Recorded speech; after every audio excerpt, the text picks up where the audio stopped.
First, you're gonna reach that leg back, reach the opposite arm straight ahead, being thoughtful that everything is staying in one nice long line. We're not shifting side to side and that our spine is staying long. You're gonna inhale there, exhale to pull everything back in. So again, inhale to start, exhale, reach the leg and the arm. My spine is staying nice and long. And then exhale to pull everything back in. For your hip thruster bridge, you'll take a resistance band, place it right across your hips, anchor with your hands on the mat. Feet are hip distance apart. You're gonna inhale here, exhale, press up, being thoughtful not to overextend.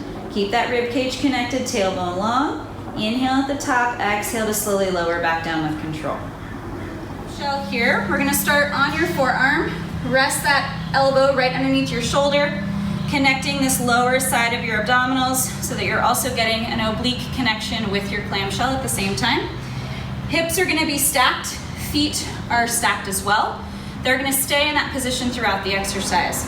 My knee here, my top knee is going to be lifting and lowering, hence the name clamshell. The important thing here is as you connect, you're gonna draw up and in with your exhale, connect your core, and then lift that knee up in the process against that band. Inhale to slowly lower it back down with control. Be thoughtful that as you lift, that your hips are not rolling back. This is a common compensatory pattern that people will use. And then that's working more of your hip flexor instead of your glute. I want you to feel that work back here in your seat. So the other thing to be thoughtful of too is as you lift, be thoughtful that your feet are not trying to pull up with you at the same time. So knee comes up, slowly lower down with control throughout the exercise. All right.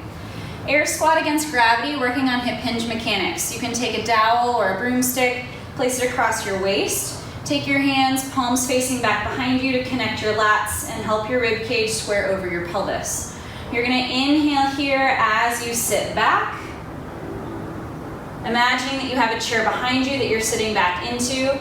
Your torso is leaning forward at about a 45-degree angle so that you can access your glutes primarily, not just your quads. You're gonna exhale to drive back up tall to standing. Again, being thoughtful that as you do that, your pelvis is not pressing forward past your heels. Keep it back over your heels so you can maintain neutral at the top. Squat with a chest press. So you're gonna lower down into your squat, bring your weight to your chest, keep your tailbone long, exhale to reach out in front, noticing how your core has to increase in activation to hold. Pull the weight in, stand tall. So again, inhale to lower, exhale, bring the weight back in, stand tall.